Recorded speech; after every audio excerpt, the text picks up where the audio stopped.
네, 정확히 11시네요. 안녕하세요. 정은상 마스터입니다. 오늘 출첵을 한번 진행해 볼 건데요. 오늘부터 날씨가 좀 풀린다고 하는데 다들 좀 생활하시는데 좀 편해지실런지 모르겠네요.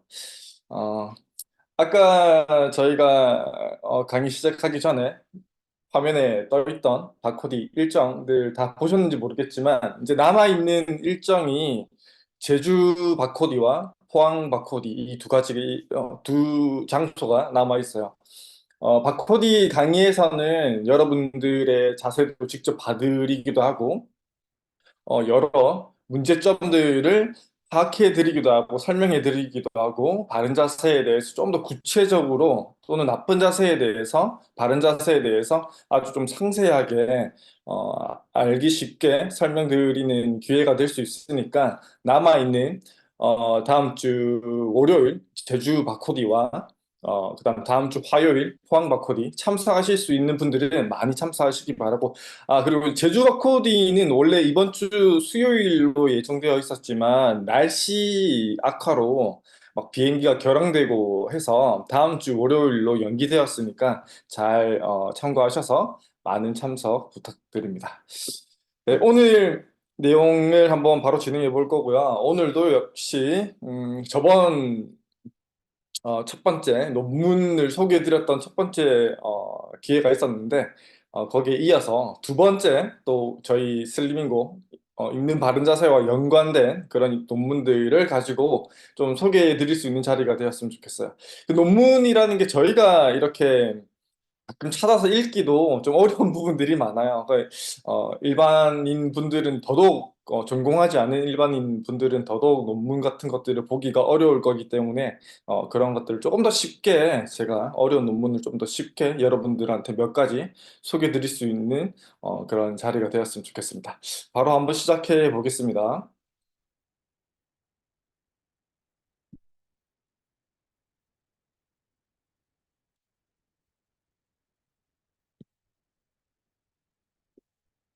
네, 오늘 잠시만요.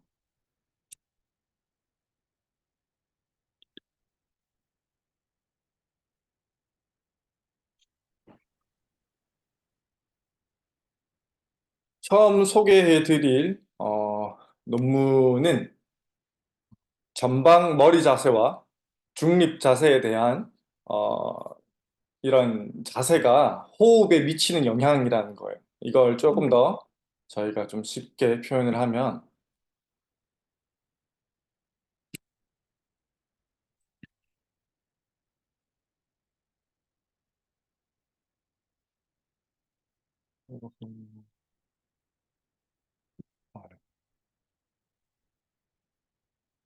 어, 이걸 좀 더 쉽게 표현을 하면 거북목 자세와 바른 자세가 호흡에 미치는 영향이라고 저희가 보실 수 있을 겁니다.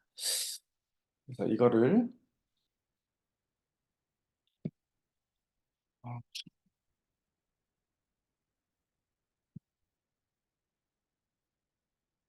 어, 죄송합니다.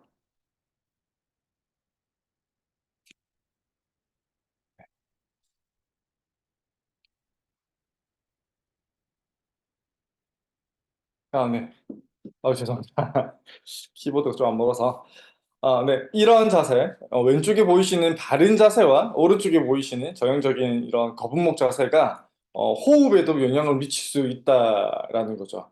그래서 거북목 자세는 저희가 흔히 알고 있듯이 매우 일반적인 목 질환이죠. 그리고 목과 어깨 주변의 통증과 여러 이런 자세적 변형들을 초래하기도 하고, 그다음 뭐 다른 연구들에서 보면 거북목 자세가 호흡에도 영향을 주지만 낙상, 넘어짐에도 영향을 많이 준다라는 보고들도 있고, 이번 연구, 이 논문에서 보고자 하는 것은 거북목 자세가 호흡에 어떠한 영향을 주는지에 대해서 알아보기 위한 논문이고요. 총 40명의 지원자 중에서 20명은 일부러 이렇게 거북목 자세를 만들어요. 오른쪽에 보이시는 것처럼.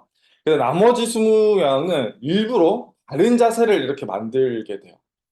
일부러 거북목 자세를 만든 20명과 바른 자세를 만든 20명의 호흡을 비교해 보는 거예요. 폐 활량이라든지 뭐 강제 흡기랑 강제 호기랑 같은 폐 기능을 검사하는 아주 그런 테스트들을 통해서 이런 자세들이 호흡에 어떤 영향을 미치는지에 대해서 한번 연구해 본 그런 연구고, 결론적으로는 바른 이런 자세, 왼쪽에 보이시는 저런 바른 자세를 취했을 때가 폐 기능, 호흡 기능이 훨씬 더 좋았다라는 논문 결과가 나온 그런 연구 논문입니다.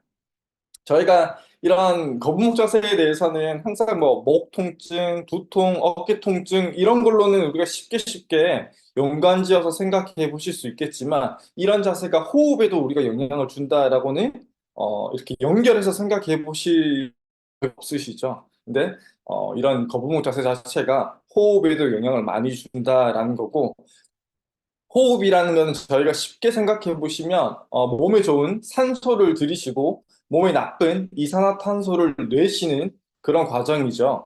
몸에 좋은 가스를 들이쉬고 몸에 나쁜 독가스, 나쁜 가스를 내쉬는 게 호흡이에요. 네. 이 호흡이 잘 안 된다라고 하면 몸에 좋은 가스가 조금 덜 들어올 테고 몸에 나쁜 가스가 몸에서 덜 나가게 되겠죠. 독가스가 몸에 축적된다라는 거죠. 쉽게 이해를 하시면 호흡을 잘 못한다라고 하면 몸에 안 좋은 이런 독가스, 이산화탄소가 축적되게 되면 여러 질환들을 일으킬 수가 있겠죠. 비단 목 통증, 두통, 어깨 통증, 등 통증과 같은 근골격계 통증이 그뿐만이 아니라 뭔가 순환계통의 문제를 일으키실 수도 있다라는 거죠. 네, 그런 식으로까지 거북목이 근골격계 통증뿐만이 아니라 호흡에도 영향을 줄 수가 있고, 호흡에 영향을 줄 수 있다라는 것은 뭔가 순환계통에도 영향을 줄 수 있겠구나라고 더 연결해서 더 나아가서 우리가 한번 생각해 보실 수가 있을 겁니다. 그 다음 논문은 앉은 자세에서 엉덩이 부위의 압력과 그 압력에 의한 혈류량, 즉 혈액순환과의 관계에 대해서 연구한 논문이에요. 어떻게 앉아 있는지에 따라서 엉덩이 부위에 어떤 압력이 가해지고 그 압력이 혈액순환, 그 부위, 골반이라든지 허리 부위에 혈액순환에 어떤 영향을 미치는지에 대한 논문인 거죠. 어, 이 논문이 나오게 된 이유는 압력에 의한 욕창이 사회에서 매우 심각한 질환 중에 하나예요. 그리고 혈액순환을 방해하는 압력이 이 아주 노인분들의 심각한 질환 중에 하나인 욕창의 아주 주요한 원인이 이 압력이라는 것. 그래서 이 노인의 혈액순환을 방해하는 압력의 원인을 연구하는 것이 매우 필요했다라는 거고요. 그래서 여기에서 연구는 어떤 식으로 진행됐냐면 9명의 건강한 노인, 근데 노인이라고 하기에는 50대 중반에서 60대 중반 정도의 분들을 노인이라고 지금 표현하셨지만 어쨌든 9명 정도의 60대 이런 분들을 9명을 실험군으로 했고 3명의 건강한 젊은이 30대 초반의 이런 사람들을 비교군으로 이제 측정을 해본 거예요. 그래서 앉은 자세에 따른 자골결절부 모세혈관을 압박하는 압력의 정도를 측정. 이 뭐 쉽게 말씀드리면 어떤 거냐면 앉아 있을 때 엉덩이 부위에 혈관이 완전히 막힌, 완전히 폐석되는 압력의 정도를 측정했다라는 거예요. 그래서 이 완전히 엉덩이 주변부의 모세혈관, 얇은 그 모세혈관이 완전히 압박되는 압력이 115 밀리미터 순 정도라고 합니다. 115mm 순. 어쨌든 뭐 115mm 정도로 압박을 하니까, 압력을 재는 어떤 기준을 가지고 압박을 하니까 엉덩이 주변부가 완전히 혈관이 압박받더라라는 거죠.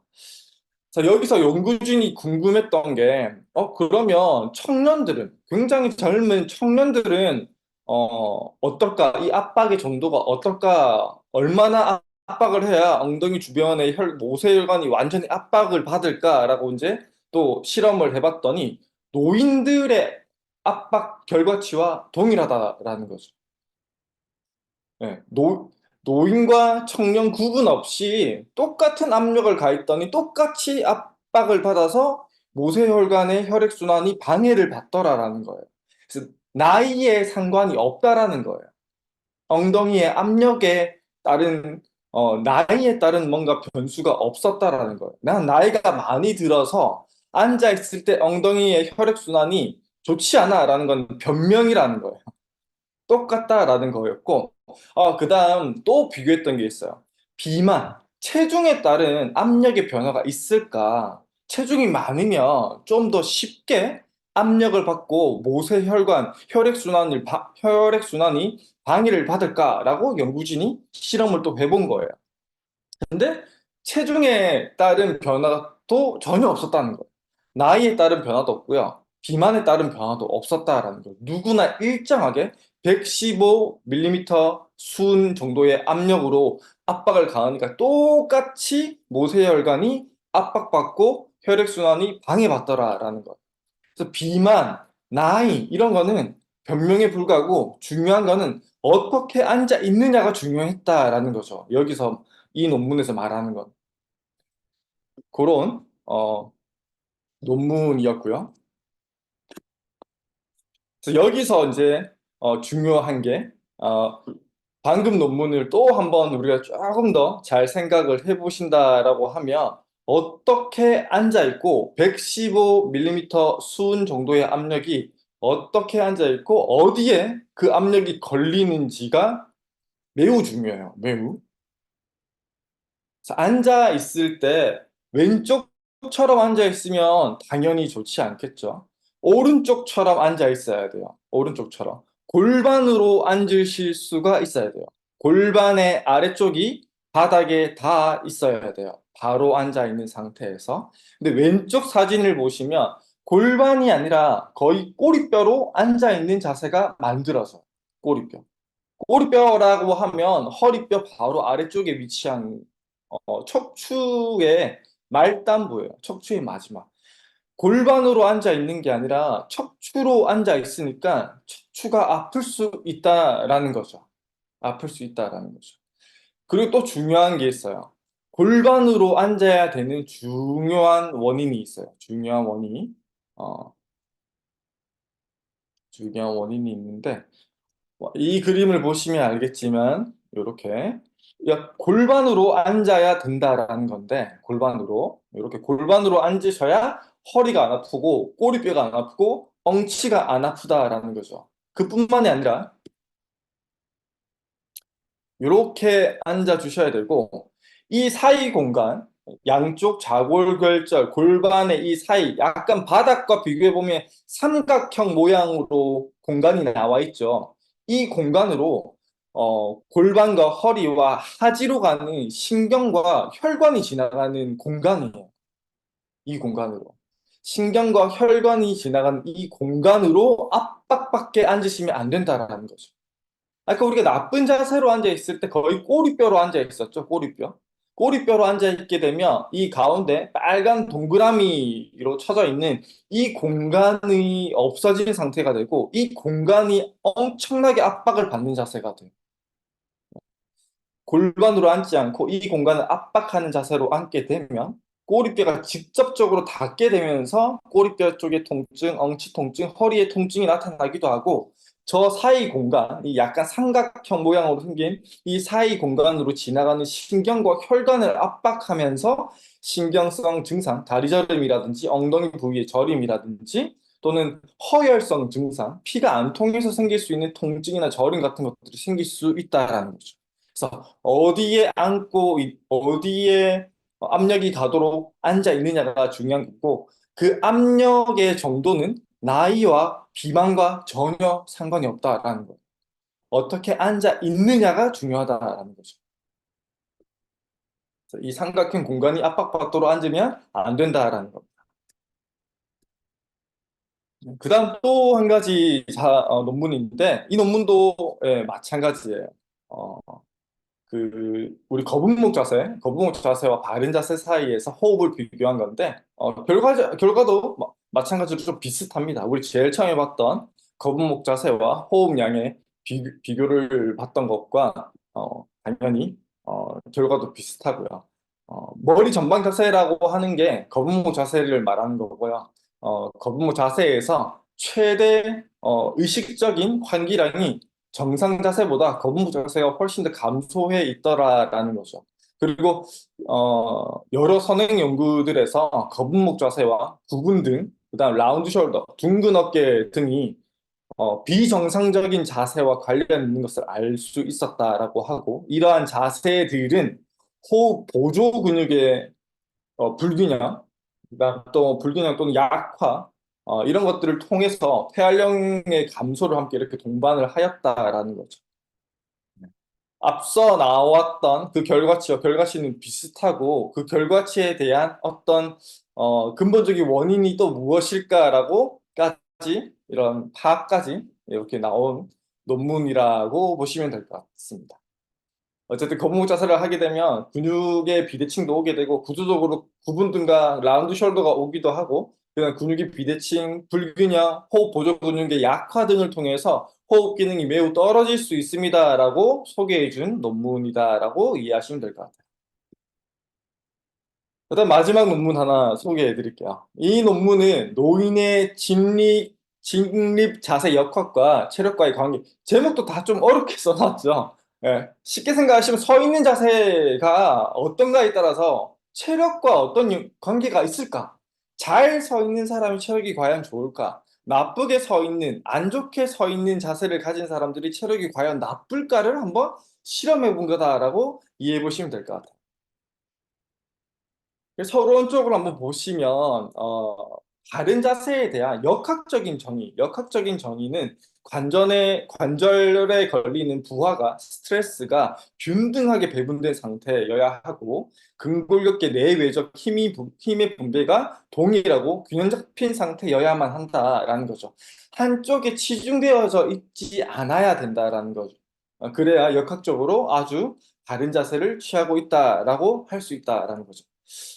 그리고 바르지 못한 자세의 원인을 여러 가지로 보일 수 있는데, 특히 일상적인 생활, 그다음 직업적으로 반복적이며 지속적인 동작 습관들을 가지고 있을 때 바르지 못한 자세가 나타난다라고 여기 연구진들은 보고 있고요. 그다음 근육의 불균형이라고 하면 근육의 크기나 근력이나 유연성의 불균형을 이르는 말이고, 이러한 근육의 불균형은 근력이나 근지구력, 균형, 협응력, 유연성 등의 체력 요인에도 영향을 준다라는 것이죠. 그래서 자세 불균형은 위로는 턱관절부터 시작해서 아래쪽으로는 발목 관절, 발가락 관절까지 어, 다 불균형을 초래할 수 있다라는 선행 연구들도 많이 있고요. 그다음에 이런 자세 불균형이 근골격계 통증이라든지 호흡곤란, 그다음 혈액순환, 우리 방금도 봤죠. 거북목이 호흡에도 좋지 않다라는 것과 앉아 있는 자세에 따라서 엉덩이 쪽에 걸리는 혈액순환에 문제도 발생할 수 있다라는 것도 보셨죠. 좋지 않은 자세가 혈액순환이나 혈압과도 밀접한 관계가 있다라는 선행 연구들도 굉장히 많이 있다라는 것. 또 다른 선행 연구들에서는 노인이 넘어지는 첫 번째 원인으로 자세를 들고 있어요. 좋은 자세를 가졌느냐, 나쁜 자세를 가졌느냐에 따라서 낙상의 위험도가 달라진다라는 선행 연구들이 많이 있더라라는 이런 내용이고, 그래서 이번 연구의 목적은 노인의 자세와 체력과의 관계를 한번 규명해보자라는 거예요. 노인의 자세가 여러 영향을 주는 것들이 많은데, 과연 이 체력에도 영향을 주는지도 궁금했던 거죠. 그래서 어떻게 연구를 했냐라고 하면, 서울에 거주하는 남성 노인 87명과 여성 노인 140명, 총 257명을 대상으로 했어요. 굉장히 객관도 수준이 높은 엄청 대규모 연구를 진행을 했죠. 그래서 혈압이나 이런 것들도 굉장히 평균적으로 이제 되는 건강한 뭔가 문제가 없으신, 질환적인 문제가 없으신 분들을 대상으로 실시했고, 이 여기서 이제 채택한 노인분들은 진짜 이제 어느 정도 노인 분들이라고 할 수 있는 평균 연령이 76세 정도 되시는 분들을 대상으로 실험을 진행했다라고 합니다.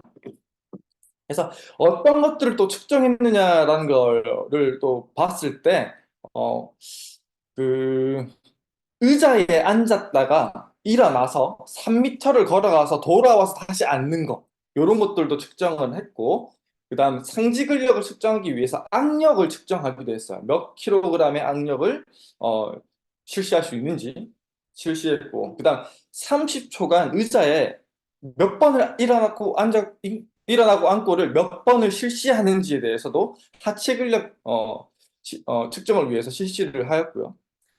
그 다음 유연성 측정을 위해서 앉아 있는 상태에서 몸을 앞으로 숙이는 그런 유연성 테스트도 실시했고요. 그다음 협응력을 테스트하기 위해서 팔자로 이렇게 걸어가게 만드는, 장애물을 돌아서 팔자로 보행하게 만드는 팔자 보행. 그다음 심폐지구력 측정을 위해서는 2분간 제자리 걷기를 왕복 몇 회를 실시하는지를 이렇게 측정을 했다고 합니다. 여러 가지 요소를 측정을 했죠. 체력이라는 것을 측정하기 위해서.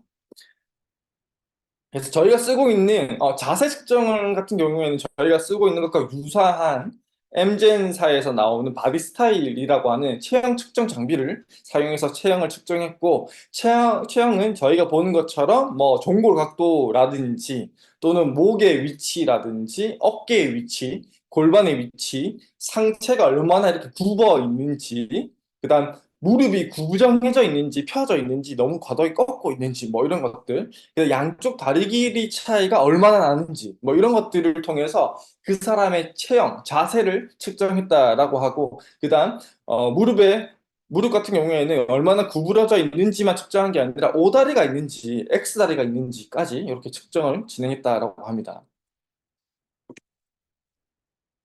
잠시만요.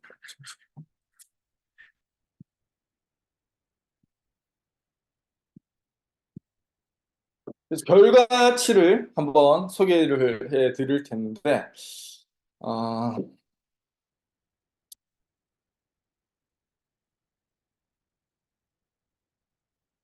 동적 평형성 같은 경우에 우리 앉았다 일어나서 3m를 걸어갔다가 돌아서 돌아오는 그 능력, 얼마만큼 빨리 그 일을 뭐 수행할 수 있는지, 저희가 생각하기에는 별거 아닐 수도 있겠지만 76세 노인분들에게는 이런 것들도 굉장히 수행하기 어려운 분들도 많아요. 그 짧은 시간 내에 수행하기가 어려운 분들도 많기 때문에 동적 평형성을 이런 식으로 측정을 했는데, 그 구분등과 무릎이 한다든지 구분등이 있으신 분들이 훨씬 더 시간이 오래 걸렸다라는 거고요. 오래 걸렸다. 자세가 굽어 있고 무릎이 구부정하게 되어 있으신 분들이 훨씬 더 앉았다 일어나서 3m를 돌아오는 시간이 훨씬 더 오래 걸리더라라는 결과가 하나 있었고, 그다음 악력 같은 경우에 상지의 근력을 좀 대표적으로 측정하기 위한 악력 같은 경우에도 저희가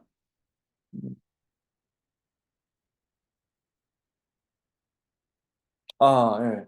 악력 같은 경우에도 자세가 앞쪽으로 기울어져 있거나 다리 길이가 차이가 있거나 비대칭성이 있거나 이런 분들이 훨씬 더 덜 나오더라라는 거고, 그런 게 덜 나온 이유는 자세가 나쁘신 분들이 결과적으로는 코어 근육이 많이 약화되어 있기 때문에 손에 이렇게 쥐는 악력이 많이 떨어져 있을 거다라는 결과치를 내었었고, 그다음 하지 근력 근지구력을 측정하기 위해서 30초간 의자에서 앉았다 일어나기 이 테스트를 실시한 경우에도 다리의 길이 차이가 클수록 이 기능이 훨씬 더 저하되었다라는 거고, 여성 노인 같은 경우에도 보니까 거북목이 있으신 분들이 앉았다 일어서기를 훨씬 더 못하더라라는 결과치가 나왔다라는 거예요.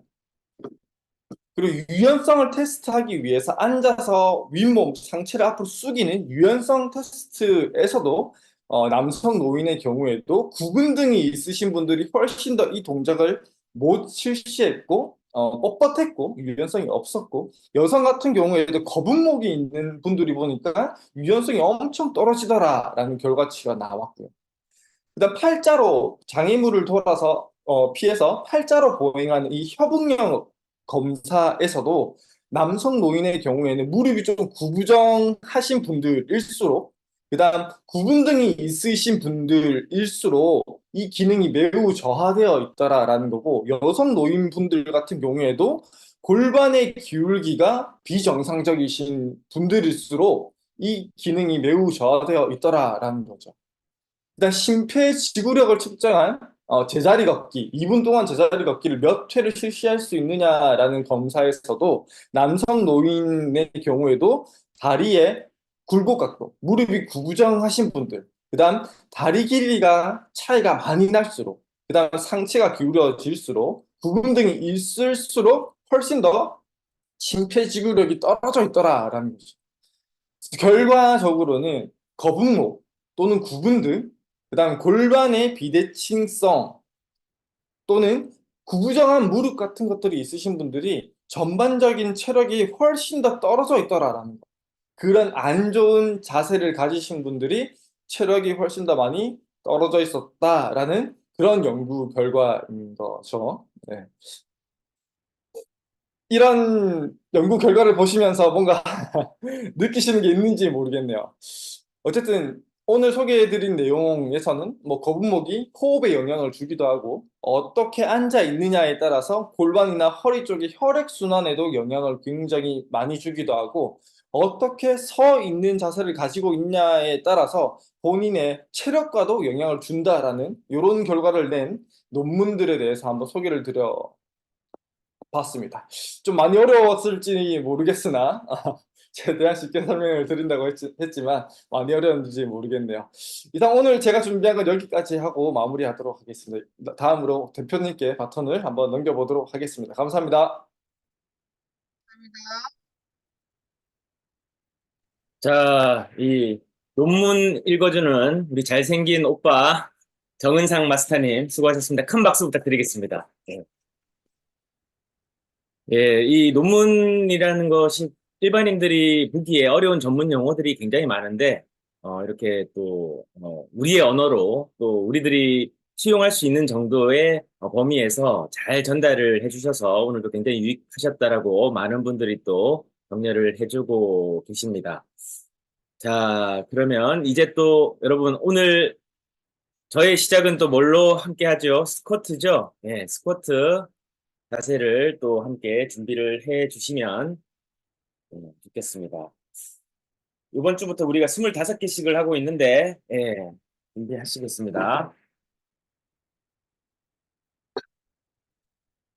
자, 코 힘 주시고, 다리 벌리시고, 자, 시작하겠습니다. 하나, 둘, 셋, 네, 많이 굽히지 마세요. 다섯, 엉덩이를 쫙 편다는 느낌. 여섯, 뒤꿈치로 위로 올리기. 일곱, 여덟, 올라오면 후, 아홉, 열, 하나, 몸 너무 숙이면 안 되고, 셋, 넷, 다섯, 코어 힘, 여섯, 내려가면서 복압 잡고, 여덟, 아홉, 올라오면서 후, 열, 하나, 4개 남았습니다. 둘, 뒤꿈치로 밀어 올리기. 셋, 운동 온다. 지금 온다. 넷, 자극이 온다. 다섯, 오케이.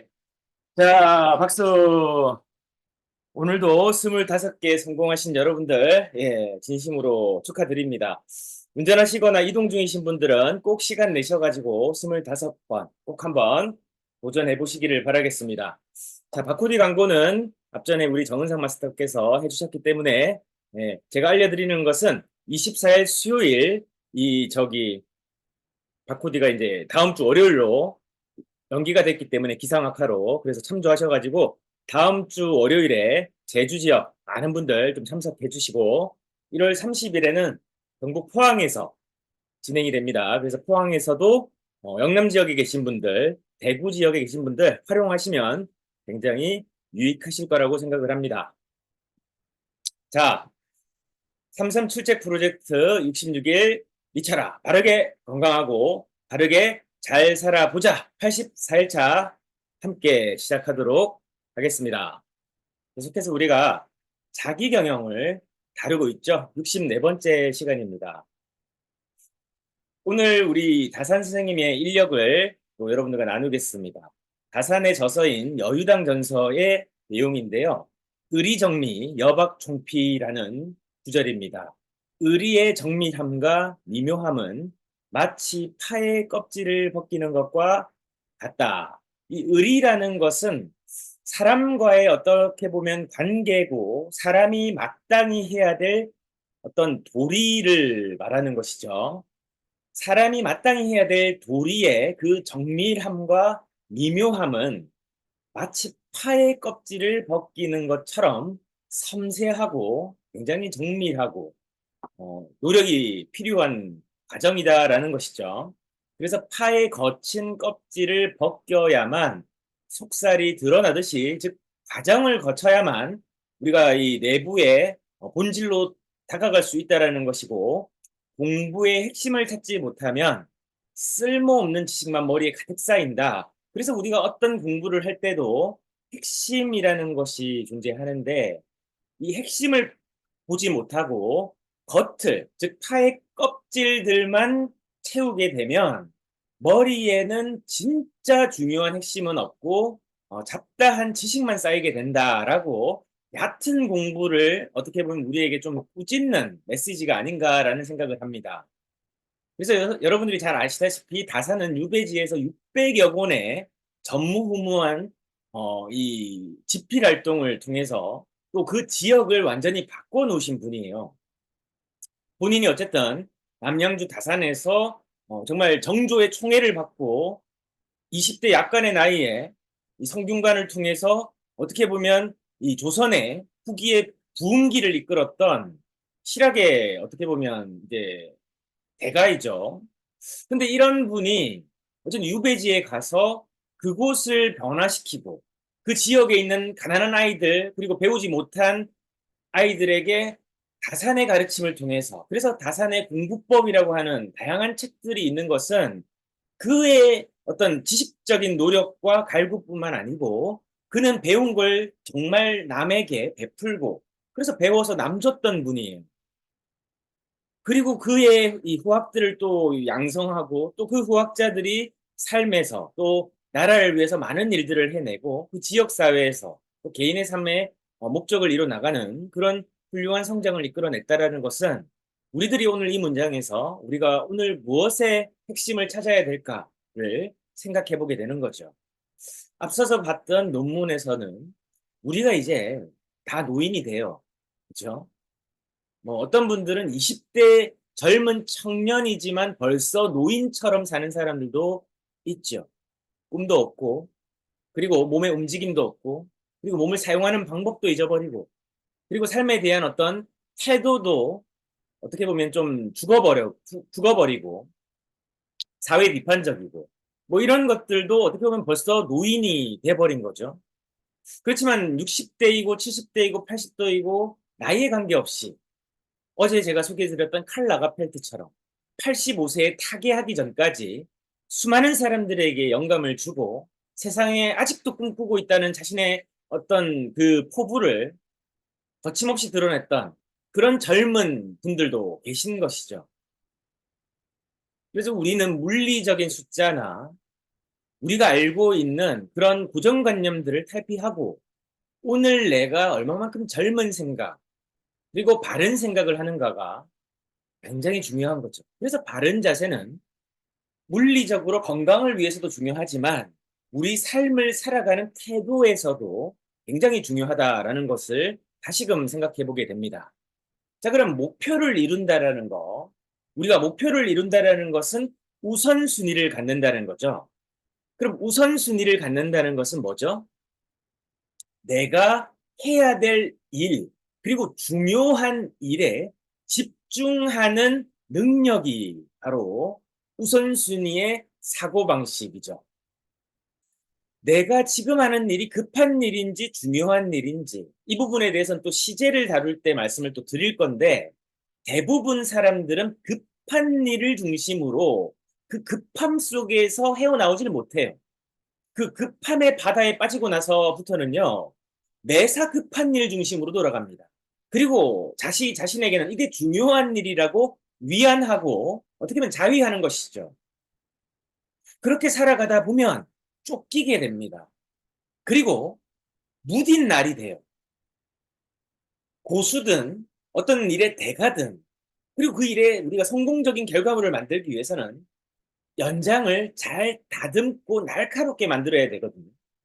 그런데 날카롭게 연장을 다듬는 과정, 즉 중요한 일을 하지 않게 되면 급한 일을 하다가 지금은 날이 어느 정도 괜찮으니까 써먹을 수 있습니다. 뭘 베도 칼이라고 하는 도구는 뭔가를 자르거나 뭔가를 베는 용도잖아요. 그래서 그 기능을 할 거예요. 그런데 일정한 양의 이 실행을 하게 되면 그 날은 점점 무뎌지게 되죠. 나중에는 과일도 자르기 어렵고 또 나중에는 두부도 자르기 어렵게 되는 일이 벌어지는 것입니다. 그러기 전에 미리 날을 다듬어야 되는 것이 연장을 다듬는 과정. 그래서 중요한 일을 하는 과정이고, 지금 목표를 세우는 것도 어떻게 보면 굉장히 중요한 과정이에요. 목표가 없으면 어디로 가야 될지를 모른다. 제가 계속 이 말씀을 드리는 이유는 이게 정말 내 삶에서 중요한가라는 그 인지 때문에 그렇습니다. 우리의 뇌는 라스라고 하는 이 망상 활성화 체계가 있다고 했죠. 그래서 내가 가진 목표 중심으로 우리의 뇌는 다른 모든 것을 필터링 한다라고 말씀드렸어요. 그래서 이 필터링 된 거를 제외한 목표만 내 뇌와 내 모든 포커스가 맞춰지게 되고, 나의 사고방식과 내가 지금 하는 모든 일과 내 감정에까지 그 모든 것들은 영향을 주고, 그 감정에는 에너지가 있고 그 에너지는 결국 주파수로 전환돼서 누군가와, 그리고 우리가 가지고 있는 모든 것과 상호작용을 한다는 것이죠. 그러니까 내가 목표를 생각하고 목표에 집중을 오롯이 하게 되면 그 목표 중심으로 내 모든 세계는 다시 재구성이 된다라는 겁니다. 이게 지금 현재 많은 신경과학자들, 뇌과학자들, 그리고 우리가 계속 공부해야 되는 이유인 거죠. 더 중요한 것은 아는 것이 아니라 하는 것이 돼야 된다. 그래서 목표를 세우는 것이 진짜 하는 것이고, 목표를 세우는 것은 일을 이제 시작하기 위한 첫 단추를 끼운 것에 지나지 않는 겁니다. 그런데 첫 단추가 끼워지지 않으면 결코 옷을 입을 수가 없죠. 그래서 현재 모습의 나를 내가 바라는 미래의 모습의 나, 그리고 내가 바라는 어떤 자아상, 롤 모델로 바꾸기 위해서는 나라고 하는 현재의 정체성, 가치관, 사고관, 세계관, 내 인생관, 나를 바라보는 객관적으로 나를 볼 수 있는 능력, 이런 것들이 중요하게 작동해야만 내가 변화할 수 있다는 거죠. 인생을 잘 살고 행복하고 자유로워지고 싶다. 이건 만인의 어떻게 보면 바램이자 꿈일 겁니다. 그러면 이 꿈을 이루기 위해서는 우리에게 행동이 요구가 돼요. 꿈은 생각만 하게 되면 이루어지지 않죠. 누군가가 이런 얘기를 하잖아요. 기도를 하는데 복권에 당첨되고 싶다는 기도를 하는 거예요. 그런데 중요한 것은 뭐죠? 복권을 안 사죠. 복권이라도 사야, 그죠? 복권 당첨될 기회라도 생기는데 복권도 안 사는 거예요. 그죠? 그러니까 행동을 안 하는 것을 꼬집고 있는 것이죠. 우리가 뭔가 미래로 바꾸고 내가 바라는 모습의 나로 변화시키고 싶은데 행동의 횟수, 행동의 질과 양에 따라서 내가 바라는 모습으로 더 가까이 다가간다는 겁니다. 그래서 횟수, 행동의 횟수가 중요하죠. 결국 이것은 내가 선택한 시간의 결과이죠. 우리 모두는 동일하게 24시간을 살아갑니다. 그래서 이 24시간을 어떻게 안배하고 우선순위 설정을 하느냐에 따라서 다른 결과와 다른 변화로 삶이 달라진다는 것을 이야기하는 것이죠. 그러면 어떤 성공한 사람들은 24시간을 어떻게 쓰고 있는데 그들은 무엇을 기준으로 원칙적인 행동을 하고 있는데 이걸 우리가 배워야만, 그리고 그걸 해야만 우리의 삶이 지금의 상황과 달라질 수 있다는 얘기죠. 이 성공한 폴 제이 마이어의 철학을 오늘 여러분들에게 좀 공유를 드리고 싶습니다. 조금 전에 말씀드렸던 우리가 현재의 내 모습과 내가 미래에 바라는 모습이 있어요. 그 간격을 어떻게 좁힐까가 오늘 저와 여러분들이 해야 될 과제, 숙제예요. 그리고 그게 우선순위예요. 그게 진짜 여러분들이 바라는 모습이고 여러분들이 바라는 자아상이라는 말이죠. 그래서 폴 제이 마이어는 20대 보험으로 억만장자가 되었어요. 보험이 맞나? 카세일즈였나? 지금 기억이 잘 안 나는데. 자, 그건 중요하지 않습니다. 이 사람은 그럼 어떻게 그렇게 자신의 목표를 달성을 했는가? 중요한 것은 같이 한번 읽어보겠습니다. 마음속에 그린 것을 생생하게 생각하고 간절히 바라며 깊이 믿고 열의를 다해 행동하면 그것이 무엇이든 반드시 이루어진다. 한 번만 더 해볼까요? 마음속에 그린 것을 생생하게 생각하고 간절히 바라며 깊이 믿고 열의를 다해 행동하면 그것이 무엇이든지 간에 반드시 이루어진다. 어제 혹시 축구를 보셨습니까? 어제 뭐 답답한 분도 계시고 뭐 또 감동적이었던 순간들도 있었죠. 저는 후반전부터 봤는데 2대1로 지고 있는 상황이었어요. 그리고 제가 시간을 봤을 때 75분인가 그랬어요. 15분 정도밖에 이제 남지 않았고 그 이후에 12분에 이제 그 인저리 타임이 더 주어졌는데 추가 시간이 주어졌는데 중요한 건 그때 2대1로 지고 있는 상황에서 야, 이강인이 너무 멋있게 프리킥을 성공을 시키는 거예요. 야, 그때 동점이 되면서 막 가슴이 뛰더라고요. 그러다가 이제 페널티킥을 또 얻었어요. 그래가지고 손흥민이 이제 키커로 나서는데 이때 저는 느꼈습니다. 이강인이 프리킥을 찰 때 2대1로 지고 있는 상황에서 얼마나 부담감이 컸을까. 그 다음에 2대2로 지금 비기고 있는 상황인데 시간은 얼마 남지 않았고 손흥민이 그 페널티킥을 성공시키면 우리가 이제 역전을 하는 거예요. 2대2가 3대2가 되는 거예요. 그때 얼마나 부담스럽고 근데 담담하게 작년도 잉글랜드 프리미어리그의 득점왕답게 너무나 자랑스럽더라고요. 페널티킥을 정말 자신감 있게 예, 골을 넣는 모습을 보고 저는 생각했습니다. 저 선수들이 얼마나 큰 부담감을 가졌을까. 그러나 그들은 생각했을 겁니다. 골을 넣은 자신의 모습을. 그리고 연습한 대로 거기 보내야 되는 자리에 공을 보내더라고요. 그리고 모든 결과가 뭐 보여주다시피 골이라고 하는 현재를 만난 거죠. 그 상황을 그들은 얼만큼 열의를 다해 행동했을까? 그들이 넣을 수 있다라고 얼마나 믿었을까? 꼭 넣어야 되겠다라고 간절히 얼마나 바랬을까? 그리고 그렇게 넣는 모습을 지금 얼마나 머릿속으로 지금 그리고 있었을까? 저는 그들의 골이라고 하는 그 결과를 이 과정에서 다시 생각해 보는 거예요. 그건 스포츠에만 국한되는 게 아닙니다. 오늘 저와 여러분들의 삶 속에서 우리들이 오늘 해야 될 일들이 있을 거예요. 그 일들을 우리는 마음속에 한번 그려보고 그 결과값을 생각해 보는 겁니다. 그리고 그걸 위해서 내가 어떤 것들을 믿고 있는지, 안 되면 어떡하지? 안 되면 어떡하지를 믿으면 안 됩니다. 안 돼요. 손흥민이 안 된다고 믿었으면 못 넣었을 겁니다. 이강인이 못 넣었을 거예요. 그들은 넣을 수 있다. 믿었을 겁니다. 그리고 그가 연습한 대로 얼마나 그 전에 연습을 많이 했겠어요. 그 연습을 우리는 무시하면 안 된다라는 겁니다. 그런데 그 연습만 있어서는 골이 들어가지 않아요. 할 수 있다, 넣을 수 있다, 될 수 있다. 이 믿음이 되게 중요한 거예요. 우리의 뇌는 내가 지금 보고 싶고 되고 싶고 하고 싶은 거를 믿게 되어져 있어요. 그래서 내가 바라는 모습, 내가 원하는 모습이 될 때까지 내 뇌를 속여라 라고 했습니다.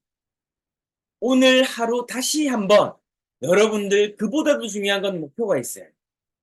그 목표를 이루는 가장 큰 비밀은요, 바로 내가 그걸 이룰 수 있다라고 믿는 겁니다. 그리고 그보다도 먼저 되어져야 되는 선행 행동은 내가 목표가 있어야 됩니다. 오늘은 여기까지 하겠습니다. 계속 말씀드리지만 오늘 내가 뭘 해야 되는지가 없으면 아무것도 일어나지 않고 아무것도 이룰 수 없고 아무 행동도 할 수가 없습니다. 그러니까 내 삶은 여전히 그 자리에서 맴돌고 여전히 그 자리에 있으면 오히려 인플레이션과 물가 상승으로 해서 내 삶은 더 과거로 더 비참해지고 더 마이너스로 향해서 전력 질주를 하는 것 같다는 겁니다. 우리의 시간은 지금도 흘러가죠. 오늘 하루 여러분들 목표를 향해서 전력 질주를 하며 그 과정 속에서 목표를 이룰 수 있다는 그 믿음을 가지고 오늘 충실하게 우리 하루 열심히 젊은이처럼 꿈꾸고 도전하고 실행해보고 더 많이 해보고 절대 포기하지 않는 하루 되셨으면 좋겠습니다.